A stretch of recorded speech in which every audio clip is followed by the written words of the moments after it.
The security guard stepped in front of Lucas so fast the metal buckle on his belt clicked. "Hold it." Lucas stopped. The glass doors of Lexicon Dynamics slid shut behind him with a quiet hiss, sealing him inside a world that smelled like polish and money. Marble floors, chrome railings, people walking with purpose, phones pressed to their ears, voices low and confident. No one looked like they were lost. Lucas did. He tightened his grip on the briefcase. "Where are you headed?" the guard asked, eyes already drifting down, past Lucas's hoodie, to the scuffed sneakers, to the handle of the briefcase reinforced with duct tape. Lucas swallowed. "I'm here to see Mr. Hollis." The guard snorted. "Sure you are." "I have an appointment." The guard leaned closer, lowering his voice as if offering advice. "This isn't a public building, kid. Executives don't meet walk-ins." "I didn't walk in," Lucas said. His voice came out quieter than he wanted. He cleared his throat and tried again. "My mother scheduled it." That earned a laugh, short, dismissive. "Your mother?" the guard repeated. "Yes." The guard glanced around, then back at Lucas. "Name: Lucas Vale." The guard tapped his tablet with one finger, still unconvinced. Lucas stared at the screen, waiting for the rejection he practiced for. He could already hear the words. "No record, mistake, sorry kid." The tablet beeped. The guard frowned. He tapped again, then looked up. "Wait here." Lucas didn't move. He barely breathed. People were watching now, not openly, but enough. Curious glances. A receptionist pretending not to stare. Someone whispering as they passed. Lucas focused on the floor. "Don't shrink," his father had told him once, gently pushing his shoulders back. "People decide how much space you're allowed to take. Don't give yours away." The elevator chimed. A woman stepped out. She stopped when she saw Lucas. "Lucas," she said. He looked up. Dr. Evelyn Hart. She didn't smile. Her expression was careful, like she was holding something fragile in both hands. "Yes," Lucas said. "That's me." The guard straightened instantly. "Dr. Hart, I was just—" "It's fine," she said. "He's expected." The guard stepped aside, suddenly very interested in his tablet. Lucas followed Dr. Hart toward the elevator. His heart hammered so loudly he wondered if she could hear it. "I'm sorry about that," she said once the doors closed. "Security protocol." "It's okay," Lucas replied. It wasn't a lie, he was used to it. She studied him for a moment. "You shouldn't have to be." The elevator began to rise. Lucas watched the numbers climb. 10, 15, 20. "You came alone?" Dr. Hart asked. Lucas nodded. "My mum couldn't come?" "I see." She didn't ask why. That made Lucas grateful. The doors opened onto a quiet floor, lined with framed photographs. Awards, handshakes, Graham Hollis smiling beside people Lucas recognized from the news. Presidents, tech founders, panels of glass and steel. Dr. Hart led him down the hallway. "Before we go in," she said softly, stopping outside a set of double doors, "I need to be honest with you." Lucas's chest tightened. "Okay." "This meeting isn't a trial," she said. "It's exploratory. Mr. Hollis agreed to hear you out. That doesn't mean—" "I know," Lucas said quickly. "I just need him to listen." She nodded. "All right." She opened the doors. The conference room was bigger than Lucas expected. Long table, floor-to-ceiling windows. 5 executives already seated, murmuring quietly. At the head of the table sat Graham Hollis. He looked relaxed, comfortable, like nothing in the world surprised him anymore. He glanced up. "Oh," he said, blinking once. "You're early." Dr. Hart gestured toward Lucas. "This is Lucas Vale." Graham smiled faintly. "Adrian Vale's son." Lucas didn't sit. "My father's name was Adrian Vale," Lucas said, "and my name is Lucas." Graham's smile thinned. "Of course. Sit." Lucas stepped forward instead and placed the briefcase on the table. The sound it made, soft leather against polished wood, cut through the room. Graham's eyes flicked to it, then back to Lucas. "You've got 10 minutes, Graham said. "Tell me why we're having this meeting." Lucas took a breath. "My father worked here for 8 years, he said. He specialized in historical and endangered languages, mostly as a consultant, mostly behind the scenes." One of the executives nodded absently. "For the last 2 years, Lucas continued, he was developing a new framework, not a full system, a model, a way to identify patterns across related languages so translators could work faster and more accurately." "Software," another executive said. "Research," Lucas corrected. "Incomplete, but promising." Graham leaned back. "And you're here because?" "Because my father died before he could finish it," Lucas said. "And because parts of his work are now being used internally without his name attached." The room went still.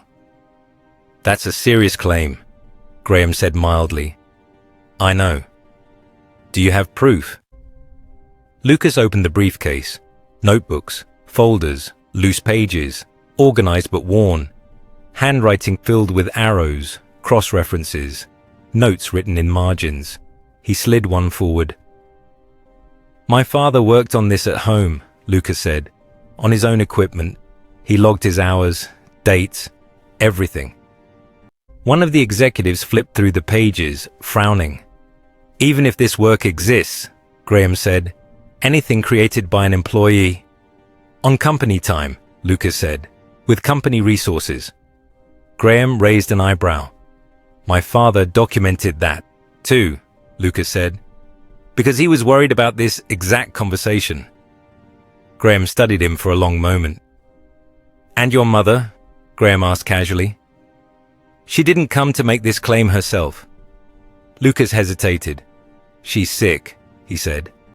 "How sick?" Lucas looked down at his hands, then back up. "She's dying." No dramatics, no explanation, just the truth. Silence filled the room. "I'm sorry," Dr. Hart said quietly. Graham cleared his throat. "If this framework has value, it would need to be evaluated, thoroughly." "It has value," Lucas said, "not as a finished product, but as a foundation." Graham smiled. "You sound very certain for someone your age." Lucas felt heat rise in his face. "I helped him test it," he said. "Not write it, test it." One of the executives leaned forward. "You're saying you understand it?" "I understand parts of it," Lucas said. "Enough to show you it works." Graham tapped the table once. "Then show me." He slid a thick document across the table. "The Ashcroft manuscript," Graham said. "Fragments in multiple ancient languages. Our team has been struggling with consistency." Lucas stared at the pages. He recognized some of the scripts, not all. "I can't translate all of this," Lucas said honestly. Graham smiled wider. "That's unfortunate. But I can show you how my father approached it," Lucas said. "I can demonstrate the method." Graham glanced at the executives, then back at Lucas. "All right," he said. "Let's see what you got." Lucas took a breath. He placed his hands on the page and began. Lucas didn't rush. That was the first thing Graham noticed. Most people, when they were nervous, filled the silence. They explained too much. They tried to impress. Lucas did none of that. He leaned over the Ashcroft manuscript, eyes moving slowly, carefully, like he was reading a map instead of a challenge. "This first section," Lucas said, tapping lightly near the margin, "is administrative Old Babylonian. It looks intimidating, but it's repetitive. That's how records worked back then." One of the executives scoffed quietly. "You can tell that just by looking." "Yes," Lucas said, "because the same symbol appears at the start of every line. It's a marker, not a word. It tells you the purpose of the text." Graham leaned forward slightly, interested despite himself. "Go on." Lucas swallowed once, then began, not translating word for word, but explaining. "This line is about grain distribution. This one is about storage. This isn't poetry or philosophy. It's instructions. That matters, because the language uses shorthand instead of full verb forms. He paused, then added, "If you treat it like literature, you get nonsense." He translated the first paragraph. It wasn't dramatic. It wasn't flashy. It was precise. A murmur rippled through the room. One executive pulled out a tablet, scrolling rapidly. "That's consistent with what we have," he said, surprised. Lucas turned the page. "This section shifts," he said. "Different culture, different intent." "Egyptian?" Dr. Hart asked. Lucas nodded. "Religious but practical. They hid instructions inside prayers." He translated again, slower this time. Careful. Graham watched, expression unreadable. "How did you learn this?" one executive asked. "My father taught me how to look for patterns," Lucas said. "Not languages, patterns." Another page. "Classical Greek," Lucas said. "Philosophical commentary, abstract concepts." The structure changes. He translated a short passage, then stopped. "That's as far as I can go accurately without cross-checking," Lucas said. "The rest requires context from the next section." Graham smiled thinly. "Interesting approach." Lucas glanced up. "It's how my father worked." Graham leaned back in his chair. "How much time do you think this would take?" he asked. "To do it properly?" Lucas asked. "Yes." Lucas hesitated. "Hours, maybe days." Graham laughed softly. "We don't have days." He nodded to one of the assistants. A large digital timer lit up on the wall. "Let's say," Graham continued, 10 minutes per section. That should be plenty to demonstrate whether this framework actually does anything." Dr. Hart stiffened. "Graham, that's not reasonable," Graham cut in. "We're not asking for perfection, just proof." Lucas stared at the timer. 10 minutes. His father would have hated that. "This isn't how the method works," Lucas said carefully. "Rushing breaks the connections." Graham shrugged. "That sounds like an excuse." Lucas felt his pulse quicken. "I'm not refusing," he said. "I just want you to understand." "Timer starts now," Graham said. The numbers began to count down. Lucas swallowed hard and turned back to the manuscript. He translated faster now. Still careful, but the pressure crept in. He skipped explanations, focused on core meaning. It worked, but barely. 7 minutes in, he finished the section. The timer hit 0. Graham clapped once. "Not bad." Lucas moved to the next page. This one was harder. Different script, less repetition. "Sanskrit," Lucas said. "Philosophical, dense." He worked faster, brow furrowed. He caught himself once, corrected mid-sentence. His voice wavered, then steadied. 5 minutes left. One of the executives whispered, "He's not guessing." Lucas finished just as the timer buzzed. Graham smiled again. 2 for 2. Lucas didn't smile back. The third section was Old Persian. The fourth, Akkadian. By the time Lucas reached the fifth, his throat was dry. His hands ached from gripping the page too tightly. He glanced instinctively at the briefcase. Graham noticed. "No notes," Graham said casually. "Let's keep this clean." Lucas froze. "I'm not reading from them," he said. "They're reference diagrams. My father's." "Exactly," Graham replied. "Company environment. No outside materials." "They're not company property," Lucas said, voice tightening. Graham's smile sharpened. "Put them away." Lucas looked at Dr. Hart. She hesitated, just a second too long. Slowly, Lucas closed the briefcase. The next section was Syriac.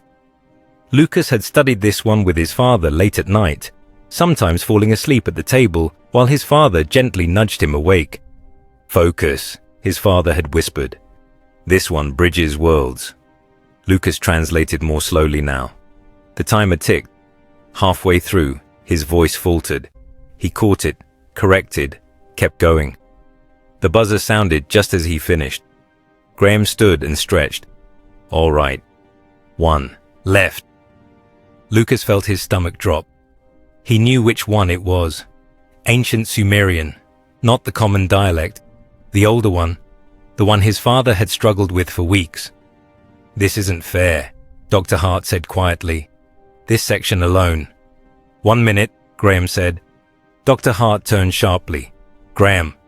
"1 minute," Graham repeated, eyes locked on Lucas. "No notes, no explanations. Translate.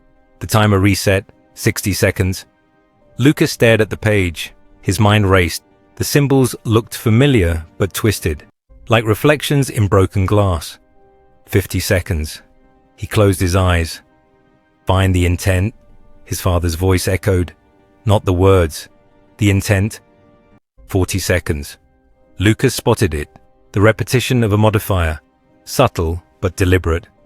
A pattern connecting action to responsibility. 30 seconds.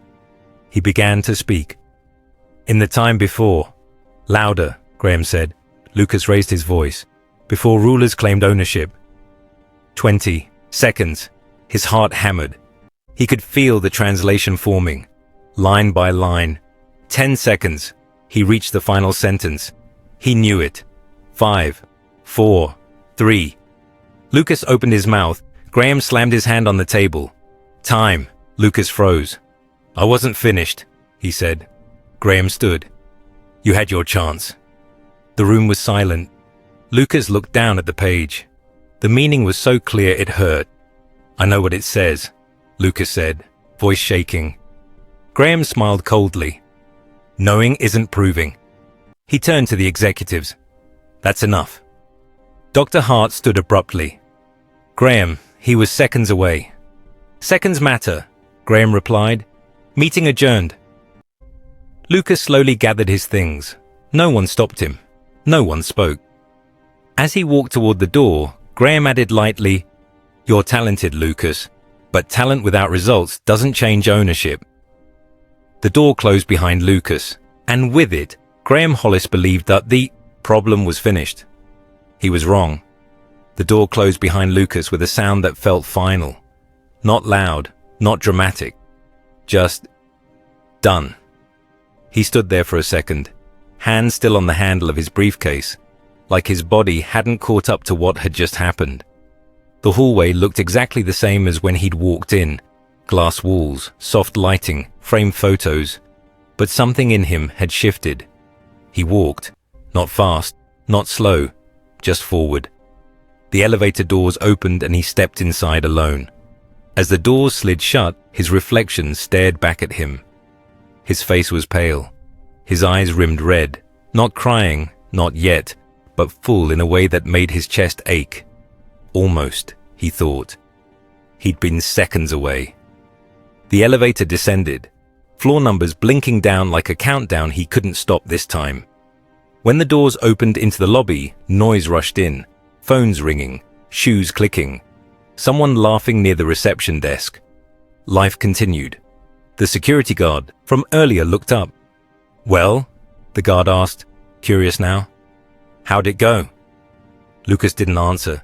He walked past him, pushed through the glass doors, and stepped outside. Cold air hit his face. Sharp. Real. He walked until the building was behind him, until the glass and steel and quiet confidence disappeared. He stopped near a bus stop bench and sat down heavily, the briefcase resting against his knees. For a long moment, he stared at the pavement. "I almost had it," he whispered. He hadn't meant to say it out loud. His phone buzzed. Lucas frowned. No one texted him anymore except school reminders and the occasional update from the hospital. Unknown number. "Did you know someone was filming?" His stomach tightened. He typed back with clumsy fingers. "Lucas." "Filming what?" 3 dots appeared. Unknown number. The meeting. Parts of it. Another buzz. A link. Lucas hesitated, thumb hovering. Then he tapped. The video loaded shakily. Someone had filmed. From behind a chair, the angle slightly off. At first, all Lucas could see was the back of his own head, shoulders hunched forward as he leaned over the manuscript. Then Graham's voice filled the audio. "You have 1 minute." Lucas felt his heart start racing, even though he knew what was coming. The timer appeared in the corner of the screen, the countdown. Lucas watched himself on screen, jaw tight, voice steady at first as he translated. In the time before rulers claimed ownership, comments were already scrolling. Wait, that's Sumerian. Why is he rushing him? This kid actually knows what he's doing. The video cut abruptly to Graham slamming his hand on the table. Time. The camera shook. Meeting adjourned. The clip ended. Lucas stared at the screen. His phone buzzed again. Another video. Different angle. This one from the hallway. He watched himself walk toward the elevator, briefcase in hand, shoulders slumped just slightly. Then, his own voice, quieter than he remembered. I know what it says. A voice behind the camera, someone from security, laughed nervously. Yeah, what's it say? Lucas held his breath. On screen he paused, then spoke. The greatest theft isn't taking gold, Lucas said. It's stealing credit from the dead, because gold can be replaced. A legacy can't. The video ended. Lucas's hands were shaking. He scrolled. The view count climbed faster than his brain could process. 30,000, 50, 100. The comments blurred together. I'm a linguistics grad student. That translation checks out. Why did the CEO stop him if he was right? This is disgusting. That line at the end, holy hell. Lucas locked the phone and pressed it to his chest. This wasn't what he wanted. He hadn't come to start something like this. His phone rang. He flinched. Dr. Evelyn Hart. Lucas answered immediately. Am I in trouble? No, she said, quickly. No, Lucas, you're not. Her voice sounded shaken. I checked the final section, she continued, after you left. Lucas closed his eyes. And, you were right, she said. Completely right. Something inside him cracked. So he knew, Lucas whispered. He knew I had it. There was a pause. Yes, Dr. Hart said softly. I believe he did. Lucas's grip tightened on the phone. Then why? Because proof is dangerous when it threatens ownership, she said. And because he thought stopping you would end it. Lucas laughed once, sharp and humorless. Guess it didn't. No, she agreed. It didn't. Another notification popped up on Lucas's screen. Lexicon Dynamics. Trending. Lucas swallowed. Lucas, Dr. Hart said carefully. I need you to listen to me. This is getting bigger than either of us. Lucas looked around the street. People passed him, unaware that his face was now spreading across their feeds. I didn't want this, he said. I know, Dr. Hart replied. But this isn't about what you wanted anymore, it's about what's true. Lucas hesitated. Why are you helping me? Silence. Because your father called me the night he died, she said. And I didn't do enough. Lucas's breath caught. What? I can't explain everything right now, she said quickly. Not over the phone. But you need to know this. Your father didn't leave his work unfinished. Lucas stood up slowly. What do you mean? I mean, she said, choosing her words carefully. What Graham believes is gone, isn't. Lucas felt dizzy. Where are you? Dr. Hart asked. Near the building, Lucas said. Go somewhere quiet, she said. A library, somewhere public, somewhere safe. Why? Because once people realize what this really is, she said, there will be pressure, legal, corporate, and some of it won't be kind. Lucas looked at his phone again. The video had crossed 500,000 views. People were tagging Graham Hollis directly now, demanding statements, answers. Lucas tightened his grip on the briefcase. Dr. Hart, he said quietly, did my father finish it? There was a long pause. Yes, she said. He did. The call ended.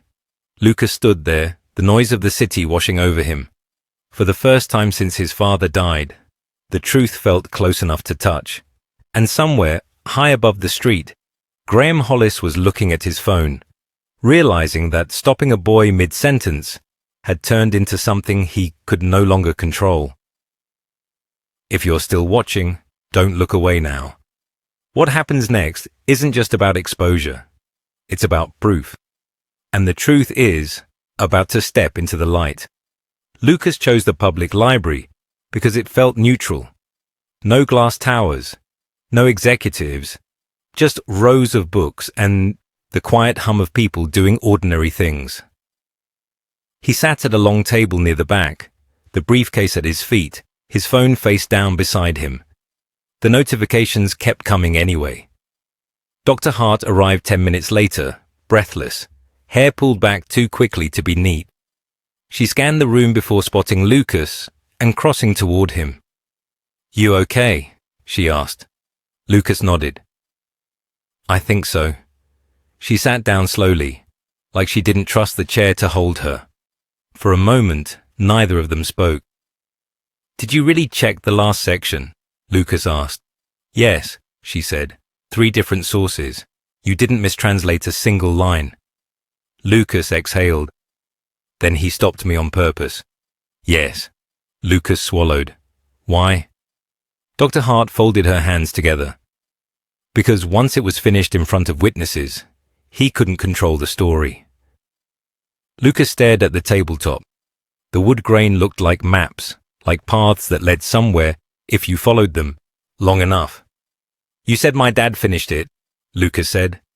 "That he didn't leave it unfinished." Dr. Hart hesitated. Then she reached into her bag. She didn't pull out papers or notebooks.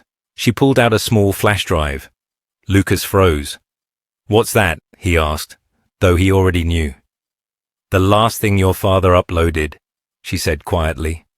"A backup, personal encryption, not accessible to anyone else." Lucas's heart began to pound. "When?" 2:43 a.m., she said.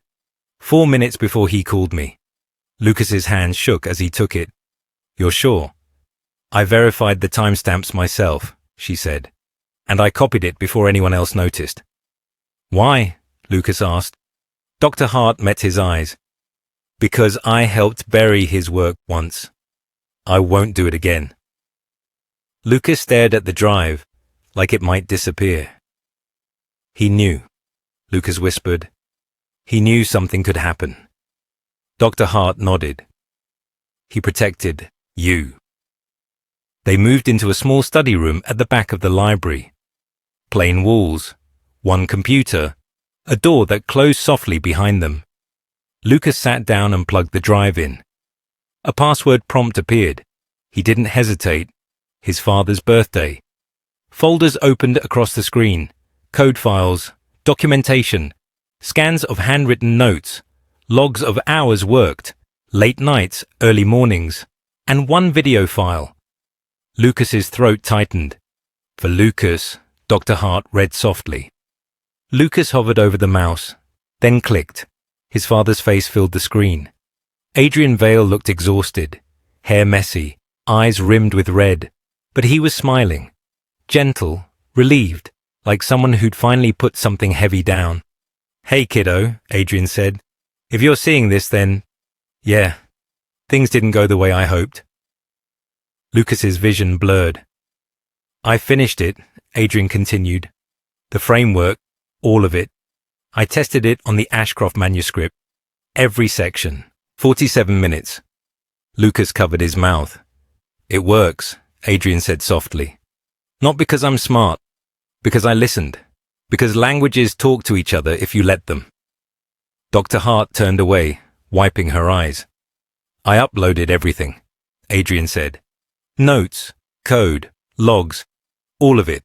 It's encrypted so only you and your mum can access it." Lucas nodded through tears. "I know you're going to feel like you have to carry everything now," Adrian went on, "especially if I'm not around. But listen to me. Being strong doesn't mean doing it alone." Adrian leaned closer to the camera.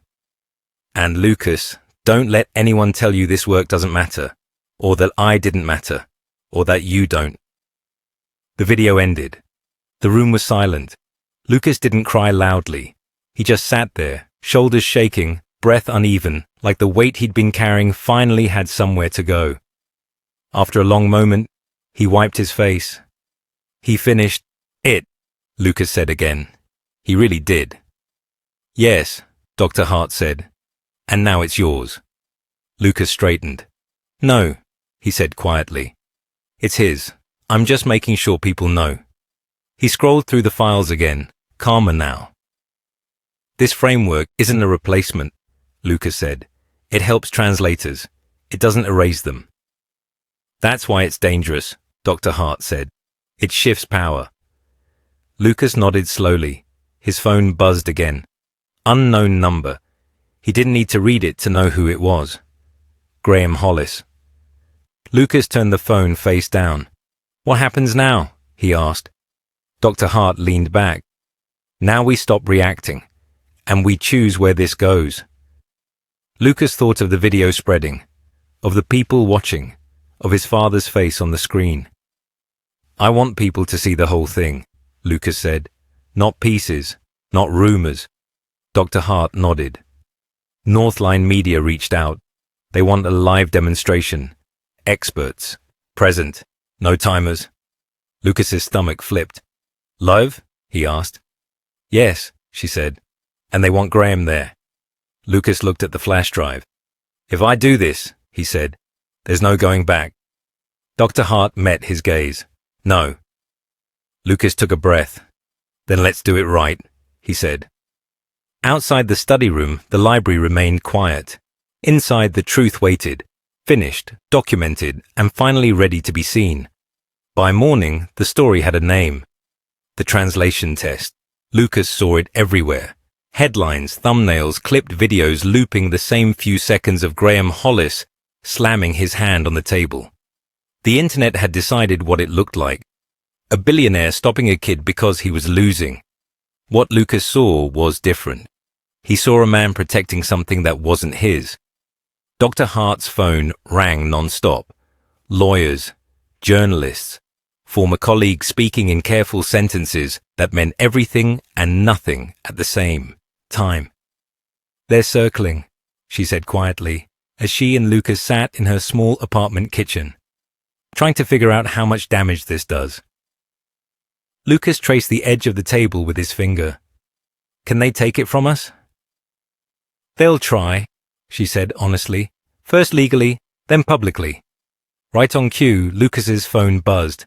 Unknown number. Lucas stared at it for a long moment before answering. Hello? Lucas, Graham Hollis said. His voice was calm, too calm. This has gone far enough. Lucas didn't reply. You're being pushed into something you don't understand, Graham continued. Media loves a simple villain. It won't protect you when this turns ugly. My father understood, Lucas said quietly. A pause. I'm willing to resolve this privately, Graham said. Name your price. Lucas felt his jaw tighten. You already did, Lucas said. 1 minute. Graham exhaled sharply. That was a demonstration, not a judgment. You stopped me because you knew I was right, Lucas said. Silence stretched between them. This is your last chance, Graham said finally. Walk away, take a settlement. This ends quietly. Lucas looked at Dr. Hart, who shook her head once. No, Lucas said. This ends publicly. The line went dead.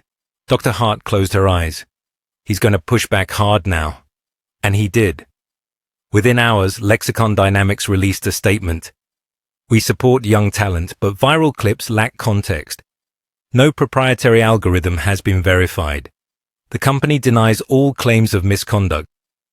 They're questioning your credibility, Dr. Hart said. Not your father's, yours. Lucas nodded. That's easier for them. Experts began weighing in online, some defending Lucas, others carefully skeptical. The narrative started to blur. He's gifted, but it's impressive. But that doesn't mean children can memorize. Lucas read one comment aloud. They think I memorized dead languages. Dr. Hart sighed. That's the angle. Talent without proof. Lucas reached for the flash drive. Then we show proof, he said. Northline Media moved fast. A formal invitation arrived that afternoon. Live, 1-hour broadcast. Independent experts, no editing, no timers, and one condition. We have extended an invitation to Graham Hollis to attend. Lucas's stomach tightened. He'll try to control the room, Lucas said. Not if it's structured right, Dr. Hart replied. This time the clock doesn't belong to him. They spent the night preparing, not rehearsing lines. Lucas refused that, but structuring the demonstration so it made sense to people who weren't experts. Short explanations, clear transitions, context before complexity. This part, Lucas said, pointing at the manuscript, I explain why it matters before I translate. That way they don't think it's a trick. Dr. Hart smiled faintly. You sound like your father. Lucas looked down. He hated shortcuts. By morning, the studio was booked solid. Professors flew in. Translators requested seats. A legal analyst asked to observe on air. The audience wasn't random. It was deliberate. Lucas sat in the green room, hands folded, breathing slow. You don't have to be perfect, Dr. Hart said. I know, Lucas replied. I just have to be honest. The door opened. A producer leaned in. We're live in 10. Lucas stood. He looked at his phone one last time. The comments were still split, still arguing, still unsure. He slipped the phone into his pocket. Let's finish it, he said. If you're still here with this story, stay. What happens next isn't a viral moment. It's the moment the truth stops needing defense. The studio lights were brighter than Lucas expected. Not harsh, just unforgiving. The kind of light that didn't allow hiding. Every movement was visible, every hesitation magnified. Lucas sat at the small table at center stage. In front of him lay the Ashcroft manuscript, carefully spread, page markers visible. No briefcase this time, no notebooks, nothing but the text and a glass of water. In the front row, Maya sat between Dr. Hart and a woman Lucas recognized from the hospital, his mother's night nurse who had insisted on coming. Maya clutched her stuffed rabbit, eyes locked on Lucas. He gave her a small nod. Across the room, Graham Hollis stood near the edge of the set, speaking quietly with his lawyers. He hadn't looked at Lucas once since arriving. That bothered Lucas more than the stares. A producer raised a hand. 30 seconds. The murmur in the audience softened to a hush. Lucas felt his heartbeat in his throat. Not fear, he realized. Wait. The anchor stepped into frame, calm and precise. Good evening, she said. Today, we return to a story that has sparked a national conversation about ownership, power, and truth. The camera cut to Lucas. This is Lucas Vale. Yesterday, he was publicly stopped mid-translation by Lexicon Dynamics CEO Graham Hollis. Tonight, he will complete the translation of the Ashcroft manuscript, live, under independent review. The camera panned to the audience. Linguistics professors, historians, translators, legal analysts. No crowd looking for drama. A crowd looking for answers. The anchor turned back to Lucas. Whenever you're ready. Lucas took a breath. I want to start by saying something, he said. His voice was quieter than the anchor's, but the room leaned towards it. Yesterday, this looked like a test of skill, Lucas continued. It wasn't. It was a test of control. Who sets the rules? Who decides when something is enough? Graham shifted slightly. Lucas looked back to the manuscript. This text, Lucas said, was never meant to be rushed. It was written by people who believed knowledge outlives power. He began. The first section flowed easily. Old Babylonian, practical, and methodical. Lucas translated slowly, pausing to explain key choices, not impressing, teaching. This phrase, Lucas said, pointing, doesn't mean survival. It means continuation. They weren't afraid of dying. They were afraid of being forgotten. A professor nodded. Lucas moved on. Egyptian hieroglyphics, Greek, Sanskrit. With each transition, he explained less. The room no longer needed convincing. They were following him now, watching patterns emerge instead of tricks. 20 minutes passed. No interruptions, no timers. Lucas reached the Syriac section, the one Graham had accelerated yesterday. This language bridges worlds, Lucas said. It's where systems fail if they don't understand intent. He translated. Cleanly. David Mercer, one of Lexicon's senior researchers, stood from the audience, tablet in hand. It's accurate, David said, stunned. Not just accurate, contextually correct. A ripple moved through the room. Graham's jaw tightened. Lucas turned the page. Ancient Sumerian. The room held its breath. This is the section I was stopped on, Lucas said evenly. It's difficult because the grammar changes based on moral emphasis. He paused. Yesterday I was given 1 minute. That wasn't enough. He began again. This time, he showed his work, explaining the logic, the shifts, the reason each interpretation held. It took 12 minutes. No one spoke. When Lucas finished, he looked up. The final line, he said, is often mistranslated. He read it aloud. Those who erase a maker erase the future. Knowledge stolen becomes hollow. The silence was complete. The anchor broke it carefully. Mr. Hollis. Graham stood, slowly. That was impressive, he said, but talent doesn't prove ownership. Lucas didn't respond. Dr. Hart stepped forward. At 2:43 a.m., the night Adrian Vale died, she said, he uploaded a complete framework to a private encrypted folder. I have verified the timestamps. A legal analyst in the audience stood. The documentation supports independent creation. Another expert followed. The framework structure matches the methodology Lucas demonstrated. The anchor turned to Graham again. Mr. Hollis, was Adrian Vale the creator of this framework? Graham looked at the cameras, at the audience, at a 12-year-old boy who hadn't raised his voice once. Yes, Graham said. Lucas felt the word land. Not like victory, but like air returning to a sealed room. And, Graham added stiffly, lexicon dynamics will acknowledge that. A breath moved through the studio. Lucas sat back, suddenly aware of how tired he was. This wasn't the end, but it was the moment the lie stopped holding weight. The cameras kept rolling, and for the first time, the truth didn't need defending. It stood on its own. The cameras shut off, the lights dimmed, and just like that, the room that had held its breath for an hour exhaled all at once. People stood. Some clapped quietly. Others wiped their eyes without trying to hide it. A few translators approached Lucas. Not with questions, not with praise, but with nods. The kind that said, we see it too. Lucas didn't feel triumphant. He felt emptied. Dr. Hart touched his shoulder. You did exactly what your father would have done, she said. Lucas shook his head. No, he would have been calmer. She smiled faintly. You're allowed to be human.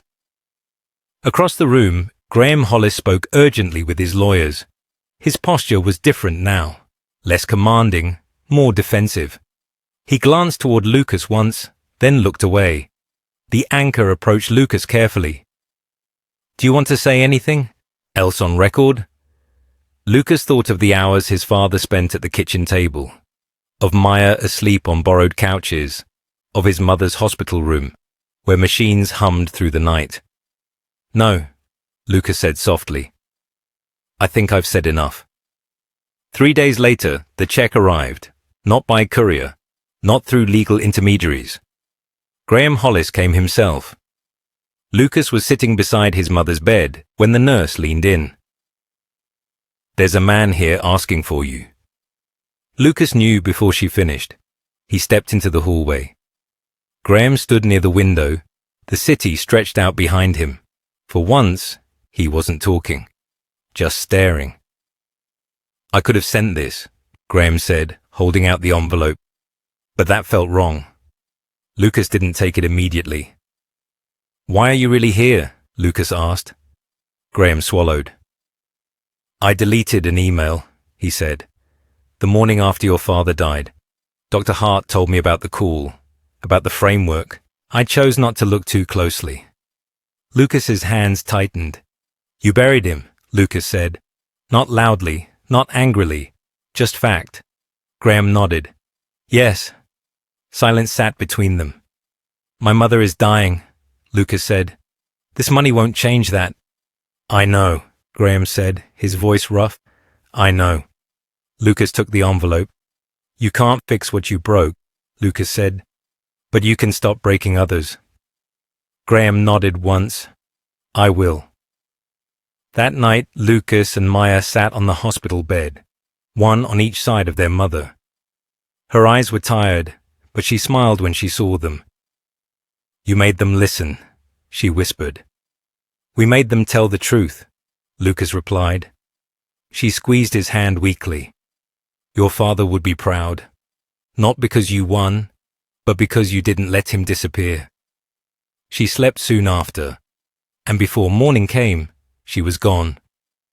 A year later, the Adrian Vale Language Trust opened its doors. It wasn't a fob, grand. No glass towers, no marble floors. Just a 3-story building filled with light, quiet rooms, and people working carefully. Like every word mattered. On the wall were photographs of translators, researchers, archivists, people whose names were rarely remembered. Adrian Vale's photo hung among them, not above, among. Lucas stood at the podium, older now, still quiet, still measured. My father used to say languages don't die, Lucas said. They wait for someone to care enough to listen. He looked out at the room. Families who'd received grants, students who'd found scholarships, researchers who no longer worked invisible hours in silence. This place exists so listening doesn't cost someone their life, Lucas said. Maya stepped forward and placed their father's old notebook in a glass case. For everyone who feels invisible, she said softly, you matter. The room stood. Later that evening, Lucas sat alone, flipping through the notebook one last time. On the final page was a line in ancient Sumerian. He translated it easily now. The greatest inheritance is not gold, but the courage to protect what is true. Lucas closed the book. His father's work lived on, not just in code, but in honesty, in accountability, in voices no longer erased. If this story stayed with you, if you believe quiet brilliance deserves recognition and truth deserves protection, subscribe, like, and share. Stories like this only travel when people carry them forward.